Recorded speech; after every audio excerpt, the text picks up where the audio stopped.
Hello, my name is Drew, and I'm the Aspiring Master, and welcome to the Aspiring Master Presents. This is a show where we talk about the meanings, misunderstandings, and insights about the important words we use and misuse on a daily basis. Really understanding what we're truly meaning when we talk allows us to convey and explain ourselves better to others. This not only allows us clearer communication so we can get what we need quicker and with less fuss, but also helps us understand ourselves in more depth than we thought possible. Today on our show, I'd like to welcome my special guest, Dan Martin, a friend, filmmaker, and yet another advocate for personal growth and personal awareness. Today, we will be discussing the word friend and how we might be unconsciously interpreting it. Let's get to it. Friend is such an interesting word, and how we use it as people is so different for every individual and what it means to everybody. And there's only actually two definitions really for this word, which is odd. Usually there's 16 definitions, but these two are relatively, sedate. So the main definition that we're going to be dealing with is the number one, which is a person, a one attracted to another by affection or esteem. That's what friend means in the Merriam-Webster dictionary, of course. And the B definition is acquaintance, which is really a totally different word when we're talking about this. And we go into acquaintance, we just go, okay, so this is why I started doing this, is because I find a lot of the definitions that we find in the dictionary are so all over the place. Like they really don't, they define in general sort of what a word means, kind of. Right? Yeah. They don't encompass what the word really means and can mean. Mm-hmm. So we go over to acquaintance, which is one of those definitions. It says to cause to know personally, which is okay. To make familiar, to cause to know firsthand. So basically, if you've met a person, you're an acquaintance, right? Pretty much. Yeah. But, on the level of friendship, one attached to another by affection or esteem. What does that mean? Right? Yeah. It's like, what does that mean?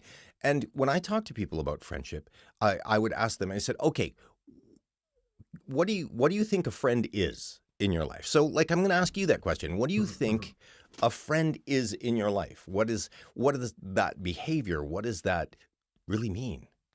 Well, first, I think what's important here is because there's so many different definitions or different thoughts of what something is, it means something different to everyone, right? So I gave some thought to this, obviously, before we sat down, it's like anything. I think friendship is on a scale. It's a scale. So I think, for someone I've just met, I wouldn't call them a friend. If I just met someone for the first time, met someone on the street, and I was introduced to someone, I wouldn't call them, oh, this is my new friend. This is just someone I just met. I'm not sure if there's a word for that. There isn't one that comes to mind for me. Right. And then there's an acquaintance, and I would describe an acquaintance as someone that, maybe someone I met at work, but they work in a different department. So I know them to say hi to them, but I wouldn't call them up and ask them if they, wanted to go out for a drink or dinner or something like that. It just seemed, you don't know them well enough, and you haven't made those connections that's important in a relationship, and I think a friend is someone that that you've developed a relationship with over time, where you can just call one another up and just talk about nothing, or talk about something in particular, or talk about, things where you're exchanging advice with someone. But I think friendship is like sexuality. It's on a scale. I don't think you can just say that it's this or that, or, and everyone has their own definition of being a friend to someone. Right. Well, and that's sort of the point of this, that everybody's got their desired definition of what friends means to them. And the key to all of this this talk that I do on the Aspiring Master and the defining of words is to get people to really take a look at what those definitions are for them, because everybody has a different definition for that word, whether it's friend, whether it's, any other word that we talk about. If it's an important word, you've defined it based on your past experience, your past people raising you, the peers that you were around, the context in which it was used for you, and the actions that other had while they're saying that word. All of those things formulate this idea of what we think a word is. And friendship is exactly that. It's that past experience of what everybody else has been calling friend. When we're little kids, we want to be everybody's friend because we want to be liked. And I think that friendship, and if we're breaking it down, friendship really comes down to like levels of like, levels of trust, acquaintance. Acquaintance, which I would say is somebody that you like, that you find pleasant, right? And that you would say, if they said, hey, do you want to go out for lunch on our break and just sit and chat? An acquaintance is somebody that you said is a friend possibility, right? Maybe in the future, not right now, because I don't have the level of, and this is the key word that I find in friendship, trust, right? You don't have that level of trust and acceptance in my life to be able to come in further. I also think you need information. You need information from this person, because I don't know if you've ever sat down with someone and it's like, this person just does weird stuff. Like they eat, breakfast for dinner every night, and they watch a weird show that I would never watch, and they they do a weird sport, or they do something that you just can't connect with. And the more of those kinds of things someone gives you, that is quite often a sign that I don't think I can spend any time with this person, because they don't do anything that I like to do. Now, having said that, though, I do have friends that do some pretty weird stuff that I like them because of that, because they can tell me things that I might not hear from my circle of friends, right? They give me some perspectives. That's a really good word. They give me some perspective on what other people are doing, right? And saying, and how they're living their lives. So that's important too. The information that someone gives you about themselves. Right. Well, and when we're talking about information, because you are absolutely correct, we're after that information. And the question is, why? And when I look at this, when you're talking about, just like we're getting information, and I'm going, okay, now we need to know why you need that information. What is it in that information that, because I find, for me, it comes down to this whole thing of, it's kind of like self-protection, right? It's like, I don't want to hang out with somebody that I'm not interested in. Right. So I'm serving my own interests, obviously, and I want to move forward in my life, not backward. So I'm not hanging around with people that are addicted to like tons of drugs or anything like that. Like, I mean, I'm not, and I'm not saying that backward in my life I was really addicted to a bunch of drugs, because that kind of implies that. But as just an example. So. When I'm looking at all of that stuff, I'm just going, why do I need this information? Why is it? What is it in me that makes this person compatible with what I would consider to be a friend, as opposed to an acquaintance or just somebody I know, right? And so when I look at it, I just go, first off, it's level of trust, and that level of trust is, will they hurt me? Right? To a degree, like when I go right down to my base level, what am I trying to protect myself from? Will these people hurt me? Right? Right. Because I want to share my most intimate person with them. Mhm, mhm. And when you're sharing your most intimate person, it's not necessarily the person you present to the rest of the world.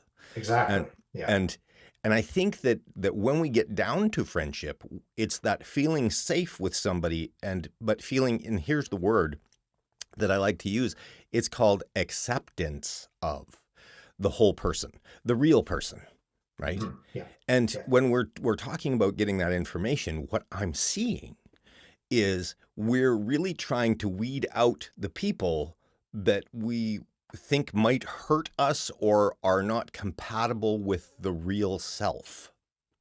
Right. Does Yeah. that sound weird or what? Yeah. No, no, it's totally spot on, I think. Yeah. Well, We do a lot of you know, judging while we're going into any kind of a relationship. And some things we can overcome, mhm, and some things we can't overcome. Um, and it can be, it depends where you are in your life too. If you're younger, it may be, the color of someone's hair. You just can't get over the fact that this person has a certain color hair, or their ears are too big or too small or something. I just can't hang out with someone like that looks like that, right? And then I think as we get older, we become a little bit less superficial, and we start looking at the person inside more, right? right, Because we realize that we all have flaws. We all right. have things that make us unique and different, um, and yeah. So friendship is really is a really interesting term, because it really evolves over our life, over our maturing as we get older. We our preferences change, and yeah, it's a really interesting concept. Yeah. Well, Yeah. while you were Friendship, talking, what a my concept. I know, right? Well, while you were talking, you were going, as we get older, we're less picky, right? Yeah. I said, is that because we're desperate or more mature? I'm not really sure. Well, It's like, yeah. Well, I don't know. For me, I no, just I don't care about stuff well, as no, much I as I know used to it. when I was young, right? I agree with you. I'm just that was just totally a joke. It's Yeah. like I suppose that there are desperate people out there that really would require friends that aren't that picky. But um, it's as when you're younger, appearances are the big thing, because you have to fit in. You have a clique. You've got a group that you hang out with, and if you've got a friend, it's sort of like if you've had a friend that was your friend since like kindergarten, that Mhm. grows up and is say a nerd, right? But you've been their bestie buddy, but you're popular, right? Yeah. That puts a strain on the friendship, or at least makes that friendship one sort of a private friendship, as opposed to the other people that you're trying to impress. And I think that as young men, um, or women, sorry, like I want to include everybody. Mhm. Yeah. Um, as young people, we tend to we want to be accepted, right? Like socially, that's a need in us. We need to be accepted. So, Sure. Yeah. what we do is we transform our outward appearance, and this is why when I was talking earlier, we have this presentation to the world, and then we have our presentation with our friends, which are Mhm. completely different people in general. Mhm. Not like completely different, but like there are a lot of things we trust to share with what I would consider a friend, or we could even go to close, intimate friend, I Right. guess, Right. um, that that we wouldn't share with our clique group, right? Mhm. Mhm. And Yeah. so when we look at as young people and we grew up with that guy, that's a segregated friendship. As we get older and we mature and we know that looks and being part of a clique isn't everything, because we find out eventually that really doesn't make us happy. It made us feel accepted. It sort of gave us some crumbs, but it Yeah. didn't give us the full understanding or the full self happiness, I guess would probably Yeah. be when you're younger, I think your life is much more about ego. Right. Your ego-driven life, from your puberty to into your 20s and even late 20s is very ego driven, right? Hmm. um, and I say stuff now to friends that I would never say when I was younger. I wouldn't Hmm. say to an acquaintance. Like if an acquaintance said, hey, do you want to go out for a drink? Maybe they're trying to develop some kind of a relationship. Hmm. And Or sell Amway, one of the two. or yeah, whatever their thing is. I may say, no, I'm not feeling well tonight. Hmm. I can't do it tonight. But if you called me up and you said, hey, do you want to go out for a drink? And I might be more truthful about what I'm willing to say. So I might say, my hemorrhoids are flaring up, Drew. Yeah, I exactly. I don't think I can do it tonight. Right. Exactly. So I so can't sit on the stools. I can't sit on the stools. We could stand. The dance floor's not being used at the moment. We could just stand. Um, yeah, but you know what I mean, right? I It's your do. I your agree. your level of openness is much more there for trusted friends or people that know Right. better. And I think it depends where you are in the stage of your life as to how truthful you are. And that's the other thing I was saying about getting older is you don't seem to care as much about some things that you would if you were younger. Well, I think that you hit the nail on the head there. I think that as you get older, you stop caring about so much what other people are thinking, but Yeah, who you're being, right? yeah, It's you as we get older, we understand that we were trying to get back to, and it's not even back to, we're trying to integrate the person that we were before we were trying to impress everybody. yeah, Because we're whether we like it or not, and it's not our parents' fault or society's fault. I'm not throwing any blame out here. But as we grow up, we work at being acceptable and we're trained at being acceptable. Our parents have an idea of who we should be or who we are or who they want us to be, right, right? right. We want you to be more than the sum of my stuff, so I'm going to make you go out to play football, or I'm going to, whatever that is, to fit you into this idea of who you should be. And because we're kids and because we're impressionable and because we don't really like when we express ourselves and we get shut down, which we inevitably do. Um, we start to formulate, we start to understand because we're smart, that we need to conform to what these guys want us to be, right? One of the reasons why the the uh, the LGBT Q community has such a tough time is because I mean they're sort of a radical version of that. They're way more I'm not being me, right? And have to conform to this idea of heterosexual Right. gender um, gender defining ideas because that's a very broad base that everybody's sort of been packed into for the longest time. So they have the toughest time of it. And even when I look at that, I just go, yeah, that's kind of, and it's not really, I'm trying to make sure that I don't say that it's extreme, but it is one of the extremes. The rest of us tend to sit in that when we're growing up. We're still packed into those boxes, whether we like it or not, by our peers, by the size society that we grew up in. Um, Perhaps you grew up in a very, very religious society, and you grew up and you said, "Hey, wait a minute, this doesn't work for me." As you're Mhm. growing, but you're still like just compressed into that. And that's another extreme example if you were in a big religious community, but that to a lesser degree, if your parents are religious or even mildly religious and you don't want to be, there is friction there and you end up putting yourself into that position. And it's way later as we mature and as that stuff eats away at the inside of us that we go, wait a minute. I am way too worried about what these people are thinking of me. And I understand that in order for me to be happy and grow, I need to stop worrying about what they're thinking.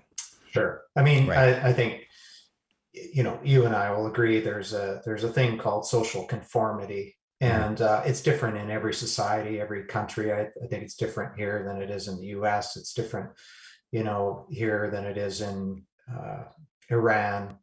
There's a sense of social conformity wherever you are, and for some people that sort of fall outside of what has typically been a sort of a white male dominated world. um, Things are starting to change now, which is really good, and that's awesome. People should be able to um, express themselves in however they want, and let the chips fall where they may.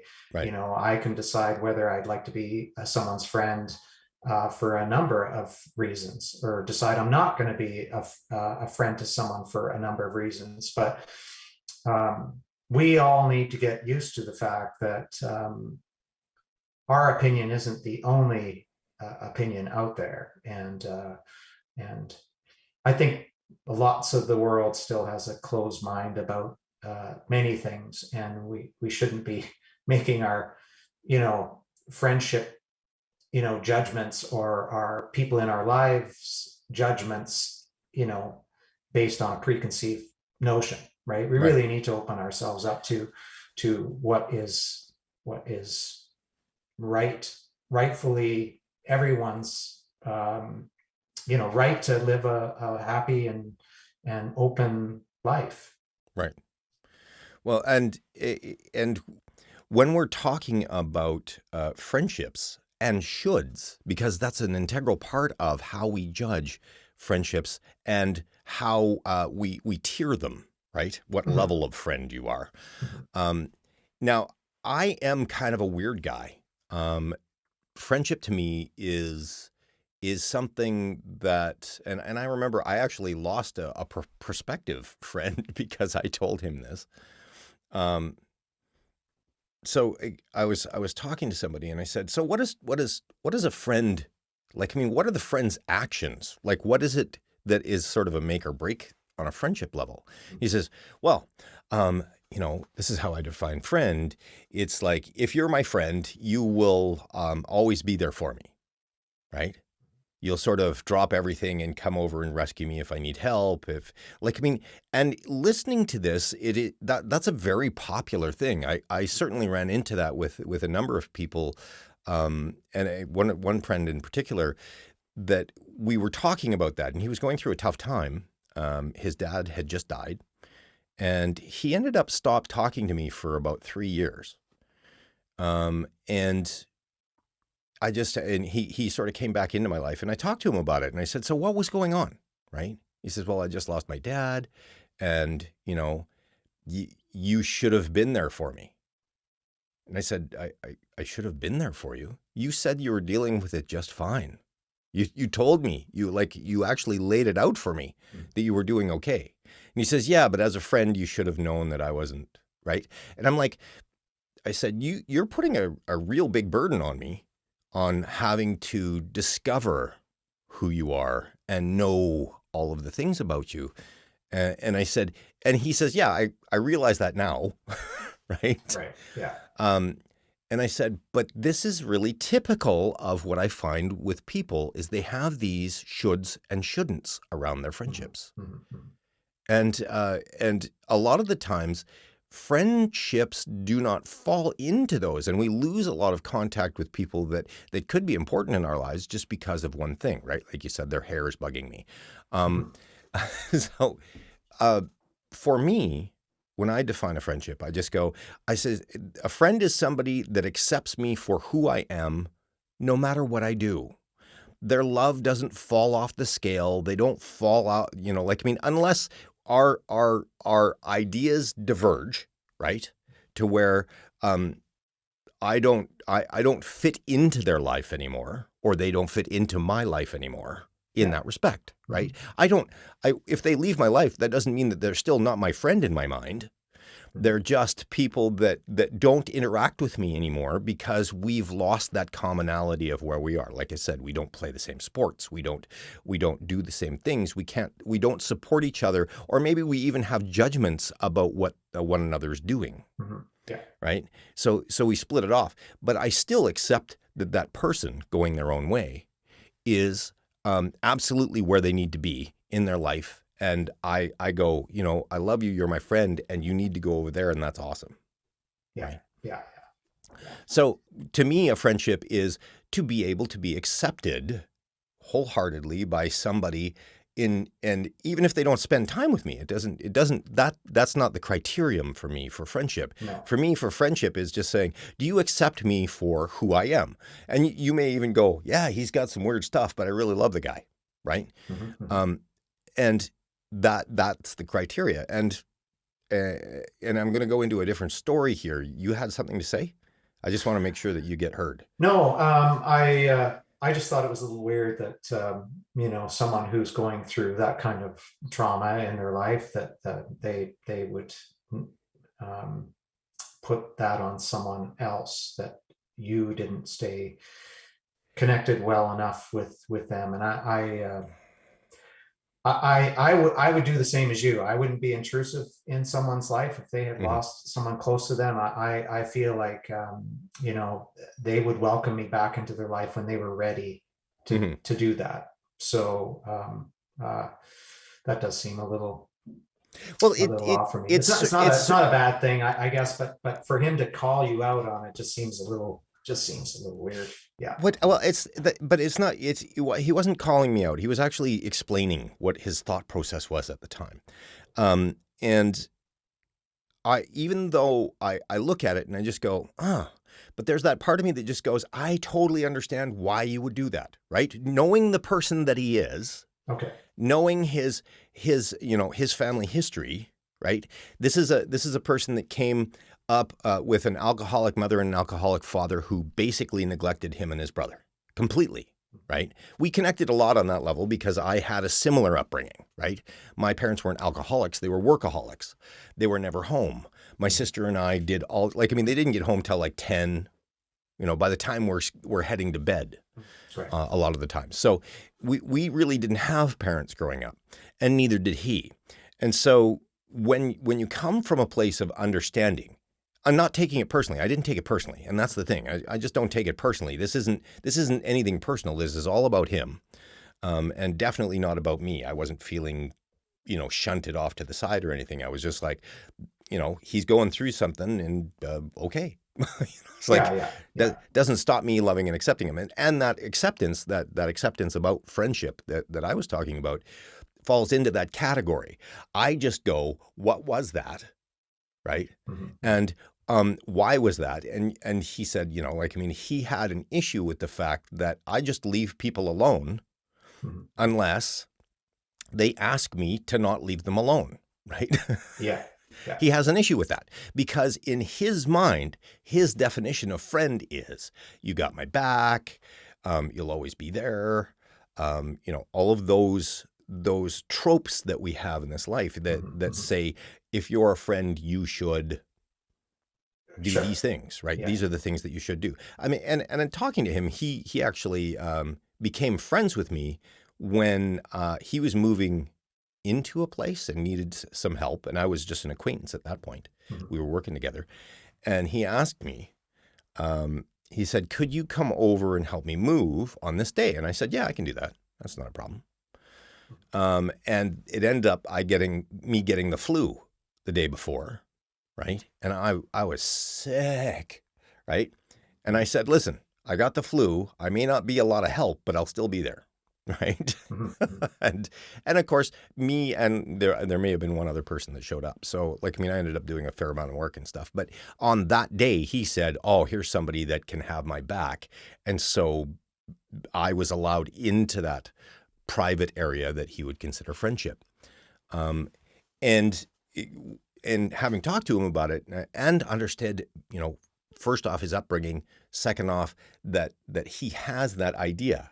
And also knowing that idea may take us apart eventually, Mm-hmm. right? That whole idea of what friendship should be might take us apart. And I recognize that when he was talking, right? It's like, Mm-hmm. oh, this is probably gonna come back and bite us in the butt later, because I'm never going to be that guy.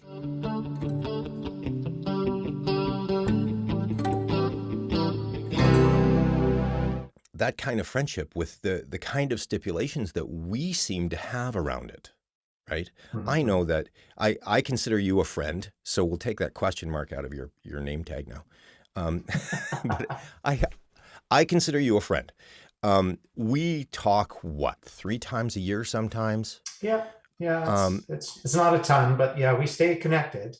yeah, well, I mean, Yeah. it's we touch base every once in a while. Mm-hmm. Um, you have a life that you're living. We've got COVID, right? We would probably see each other a little bit more if we You're didn't right. have The COVID. pandemic has definitely done a Is number. Yeah. huge. Like, I Yeah. mean, it's like I have no problem coming out and meeting you for coffee and sitting down and talking and stuff. But because of the social distancing we have, because sitting down and doing the Zoom thing is a little less personal than we'd rather have. Mm-hmm. Yeah. And because like we live fairly different lives. Like, even though you and I can identify, like, we can talk about editing, we can talk about life in general, we can Yeah. talk Yeah. about some cool stuff, and we can actually be quite candid with each other without having any worries about any huge judgments coming from anybody, right? Yeah. Yeah. Which is a key component, I think, to friendship in general, by the way. Mm-hmm.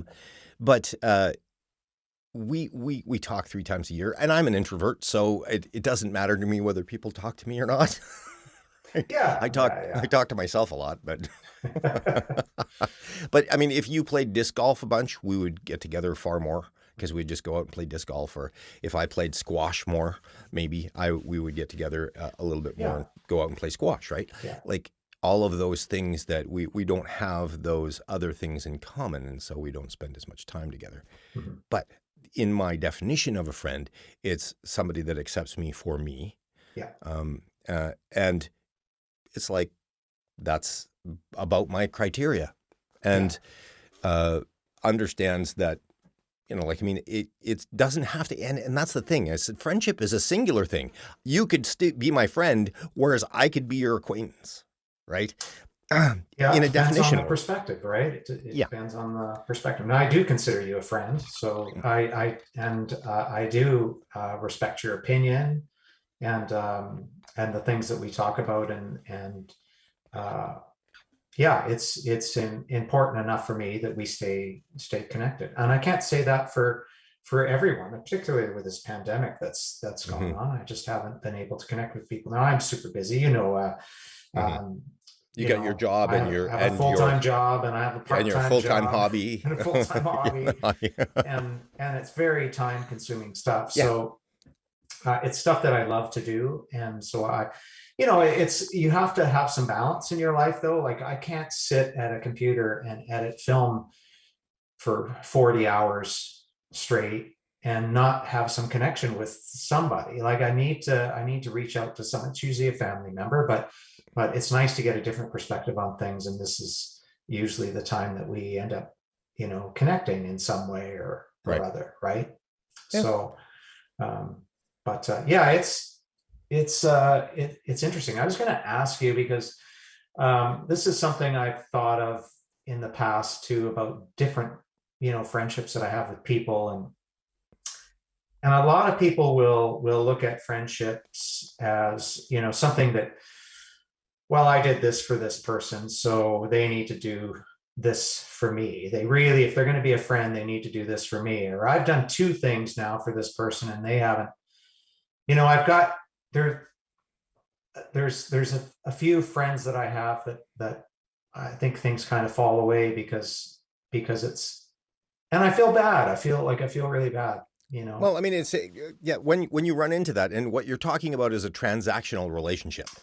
Yeah. That's probably the best way to describe it. Yeah. I give you stuff, and so therefore you should give me stuff. And this is I love that you brought this up, because we were going to go there eventually, because it has to. Yeah. And like you were saying, the sad part is, these are people that you like, but because of their prejudices about what should be happening in our friendship, we sort of let them go to the wayside because, first off, I think that deep down, we really do need to be accepted for who we are. And this is actually going to lead me into that story that I was going to talk about earlier. My mom was moving out to Victoria from Edmonton. And I was going to help her pack up, me and another buddy of mine. We're going to go help her pack up. And she said, oh, I've got lots of people coming, lots of helpers. So the night comes when we have to pack the truck and nobody shows up. Nobody. Just everybody decided that they weren't going to be there. And so it's me and my buddy. And I told my mom, I said, no, I don't want just me and my buddy packing you up.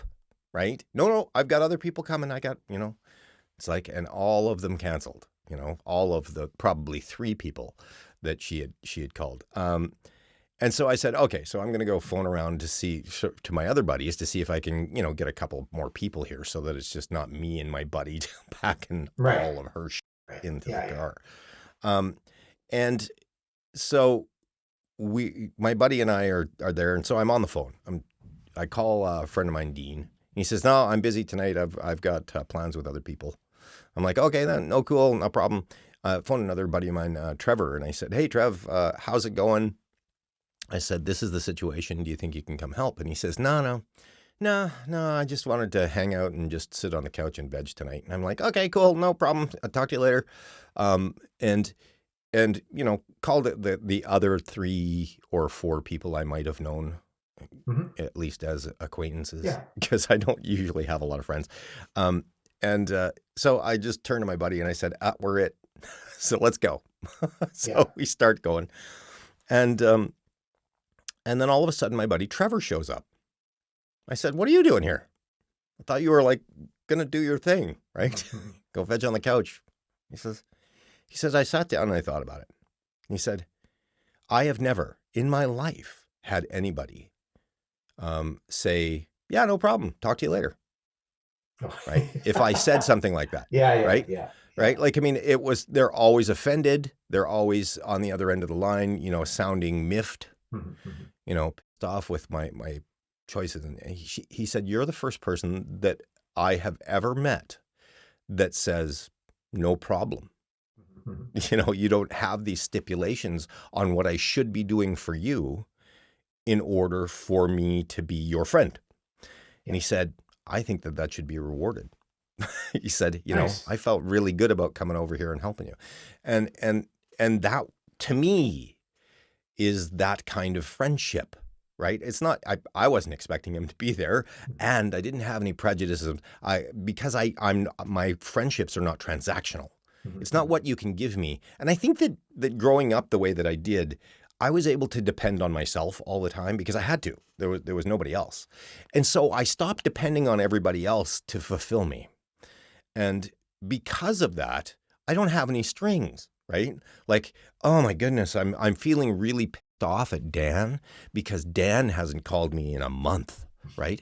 It's like if he cared about me, he would, we have these huge stipulations on what we think friends owe us. And I think that comes down to the fact that most of our relationships are transactional and it's what we can do. And here's, for those people out there that are married, I just want to let you in on a little secret. The brownie point system doesn't work. There's no such thing. They pretend. We pretend like it's a thing, but it's not. But I mean, and that's that brownie point system is the same system. It's a transactional. It's like if in my mind, if you are my friend, if I do stuff for you, you'll do stuff for me. Do you understand? We have that kind of prejudice in our heads. And that means that when I give you something, there's always those strings. And I think that for me, I've been very, very careful with people to let them know I'm not a strings guy. If you give me stuff, I will absolutely accept it as the gift that it is. Yeah. And once it is mine, it's mine. I remember having that argument with my mom. Hey, you've got something to say. So I'll ramble on forever if you don't interrupt, but it feels like you got something to say. Oh, I was just going to say that there must come a point though, where if you're the only person who gives in a relationship where you go, I can't do this anymore. Like you Right. seem to have quite a bit of patience for that. And I frankly, I mean, I have family members, I have uh, friends or people that I used to, uh, be associated with who, more so when I was younger, I think, not so much now. But if it was more, if it became more of a like a one-way relationship and it was just always, me making the effort to connect and to do all that, then I'm at a certain stage, you got to say, am I just wasting my energy here? There's so many great people in my life. Why am I pushing myself to connect with this one person who's really not giving anything back to relationship? Because a relationship should have some balance. There should be some balance in it. And I just think you would eventually, well, at least in my case, with family and friends, I stop connecting. I don't do Right. it anymore because it just seems like I feel like I'm a burden Right. here, Yeah. I say maybe more so when I was younger, but and I wish someone had slapped me across the face and said to me a couple times, stop wasting your time with this person Right. because they don't care about you, right? Right. And nobody likes to be walked on or taken advantage of or things like that. And I think some of the things you've described isn't quite so far disrespectful that you should screw this. I'm out of this. I'm not going to make any more effort. But I do say, in your defense, you are very tolerant of my friendship. I know because sometimes I don't always have the opportunity to connect with you. Like yesterday, Yeah. you were up in the area, which is once in a while thing, not very often. And you called and you said, "Hey, I'm just picking up some gear and by your place. And do you want to, just want to see if you want to connect?" And I couldn't because I just sat down to do some editing. Right. And you are really, really good for that. And I think that's part of the reason But why I appreciate you as a friend. well, I mean, I think that for me, as I described, I just don't have any strings, right? Like, I mean, Mhm. if you've got time, that's great. If you don't have time, that's great Yeah, yeah. because um, you're great in my book already, right? Like, I mean, and I don't. Again, part of it is I cultivated not needing anybody. I don't need you to fulfill me. Mhm, mhm. I Yeah, like having you in my life. I enjoy our time together, but I'm yeah, not pining for it yeah, yeah, because I fulfill me quite well. yeah. And you are just more icing, right? Mhm, mhm, And so, because I see people in that respect, because I don't need anything from you, because I really don't, I don't need anything from you. mhm, I've mhm. rarely ever asked anything from almost anybody in my life, Yeah, right? yeah. When I truly need something, when I truly ask, it's because I need it. Mhm. But it's never a demand. It's never, you have to give it to me because you're my friend. It's an opportunity to say, hey, I could use this.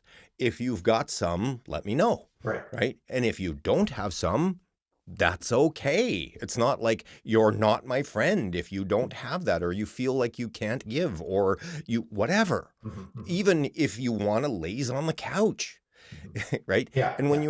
when you were talking about tolerance, I think that what I own is patience because I don't need the transaction, because I don't have to have the transaction. I like it. Mhm, Don't ever get me wrong. I love transaction of just sharing energy and all of that mhm, stuff. mhm. But because I'm not in any kind of need situation, I don't have any strings attached to what needs to happen. I just let go and go. I suppose it's kind of a Zen thing because you don't need anything. All the stuff that you experience is filled with gratitude, no matter what it is. Mhm, And mhm. you're not looking at the stuff that you didn't get. You're looking at what you're doing now and where you need to go. I Right. don't phone friends up and say, you have to be here or you're not my friend. Um, it's not that kind of transactional relationship to me. If I feel like you accept me for who I am and I can accept you for who you are, because the and I guess it comes fundamentally down to the phone call the other day, and there's that part of you that is sensitive about that says, "Oh, geez, I'm not being a really good friend." Mhm. And the truth is you're being exactly the friend that I like. Mhm. Is somebody that's doing their thing, that if you wanted to spend time or you wanted to pull yourself away or you wanted, Mhm. whatever Mhm. that is, it didn't matter whether you did. This is more important than that to you, and I get that. That's not a problem. that Yeah. editing's more important than having a coffee with me. Um, we have our priorities in our life, and I love and accept you for who you are, not who I wish you were. Mhm. Mhm. Um, and I think we get so caught up in the who I wish you were. And I talked to this to my wife the other day, and I said it on my last show with her. I said to her when she gets angry, and this falls into that line of shoulds that go along with friendship and anything that we define Mhm. for ourselves. It's I said to her, she got mad at me. She's like, "You're leaving this around, or you're messy, or whatever it is that I was doing." And I said, "Oh, whoa, whoa, whoa, hold on. What do you mean?" She says, "What do you mean?" And I says, hold on. I said, "I think that you're mistaking me for fictional, Drew. Um, I think you've mistaken me for somebody you think I should be, as opposed to somebody that I am." Yeah. And when you have those shoulds in place, even in your mind, and we're self-domesticated, so we have these shoulds that our parents and peers placed in way a long time ago. When you have So these, this is so yeah, go funny ahead. because Yeah. just I can't get this out of my head Uh, because I when you said I think you're mistaking me with someone, I thought you were fictional. going to Yeah, say fictional. I thought you were going to say I think you were mistaking me for someone who gives a shit. No. But because Well, I that mean, would be a really shit partner for you to say. exactly. uh, I hear you. I totally know why you went there. But I mean, when we're talking about that whole idea of I should be this to be a better friend to, and I've run into that with somebody else that I was talking about doing the show with. mhm. She said, "Yeah, I'm just not a very good friend." And we have this idea of what that is, and if we're not fulfilling that, right? Yeah. If we're not, we tend to come down on ourselves, and I'm just like, why are you doing that? Why are you beating yourself up for the person that you choose to be, as opposed to the person that you think you should be? And Mhm. we should get that idea out of our head. And when it comes to friendships, I accept the people as they are, and that's more patience, and that's more a lack of needing Mhm. than it Mhm. is anything, right? Yeah. Like you and I discussed it a long time ago. I was the way that I was raised. I would be considered to have an attachment disorder, um, because I don't formulate the type of attachments that create that feeling of need. Mhm. Mhm. But I find that as an actual bonus, because then I can be the person that doesn't have any strings. And so if you told me, um, uh, say, uh, uh, I don't even want to go there because I don't want to imply anything. But if somebody came up and one of my friends came up and told me, he said, "Hey, I just cheated on my girlfriend," right? Mhm. I'm not going to judge that as, "Oh my goodness, you're just an evil person. You should be," Mhm. right?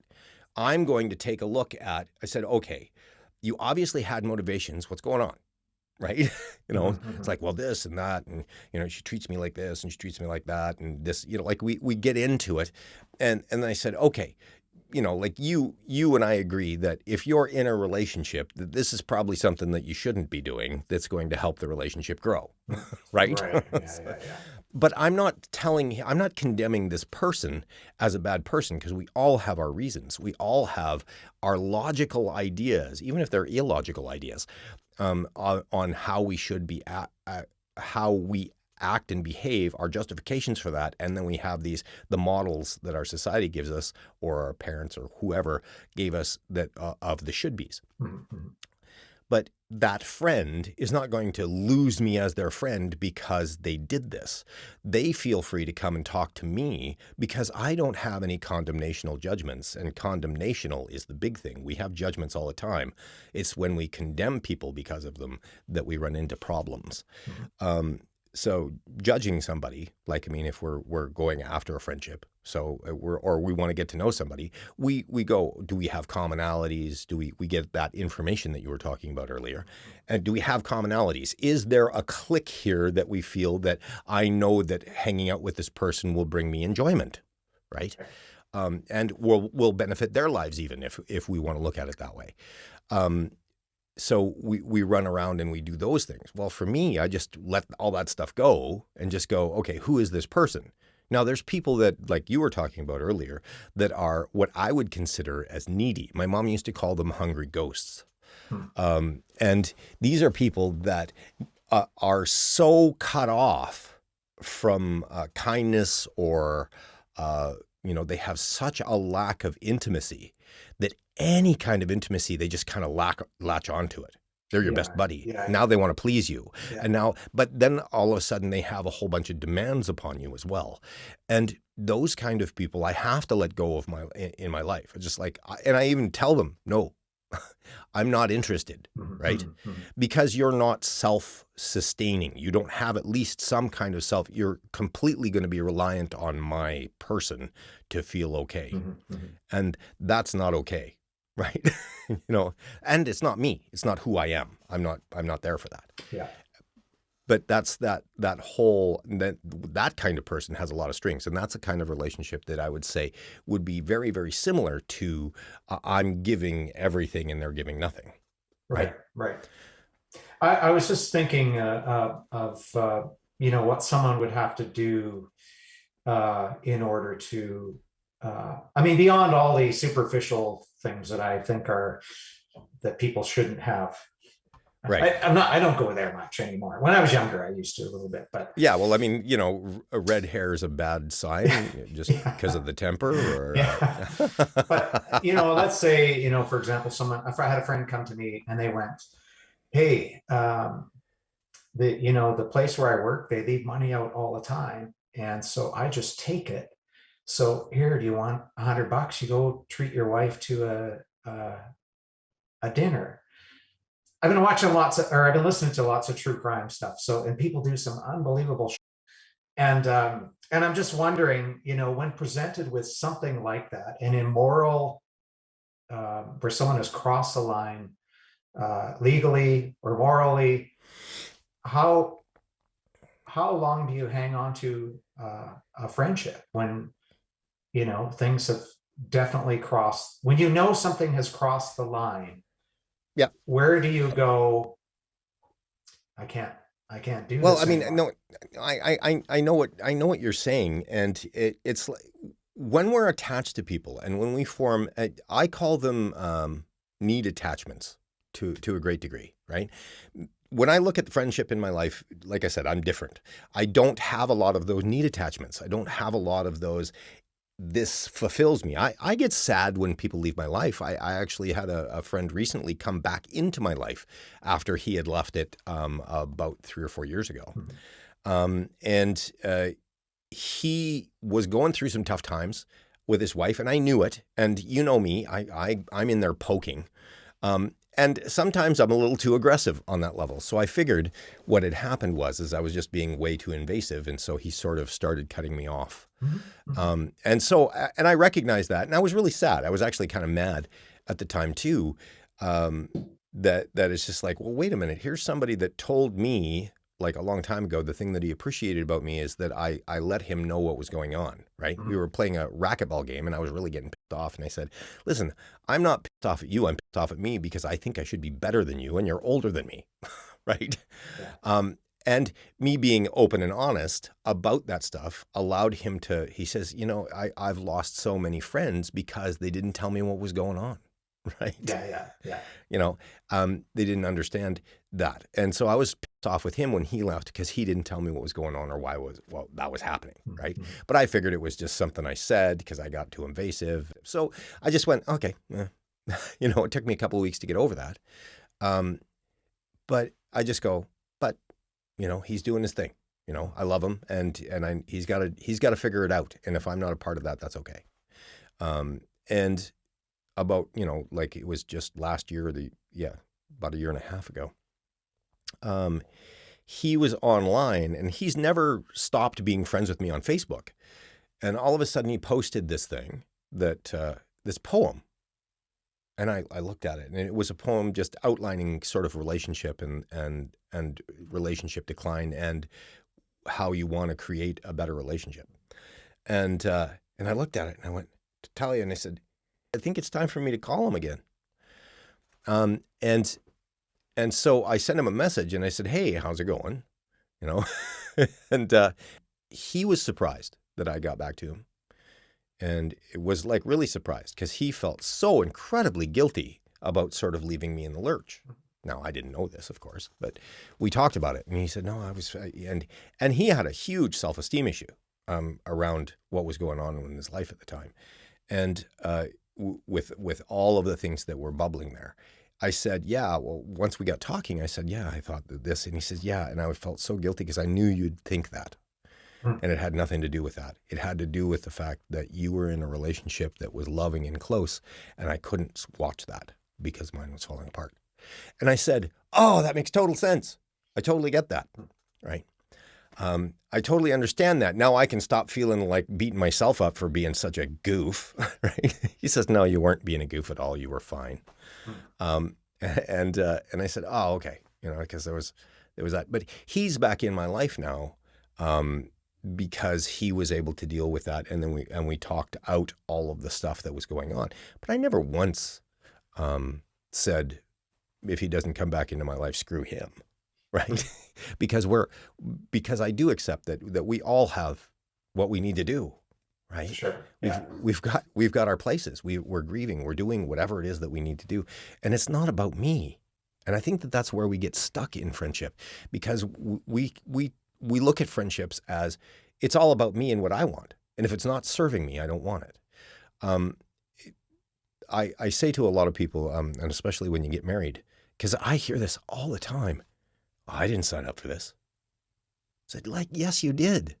The thing is when you let somebody in your life and when you start to love them, when you start to accept them for who they are, that means that you accept all their baggage, all of the stuff that goes along with them. That's why very few people get past my filters. That's why I have so many filters. My filters are pretty big, right? There's a lot of filter to get through in order to be able for me to say friendship.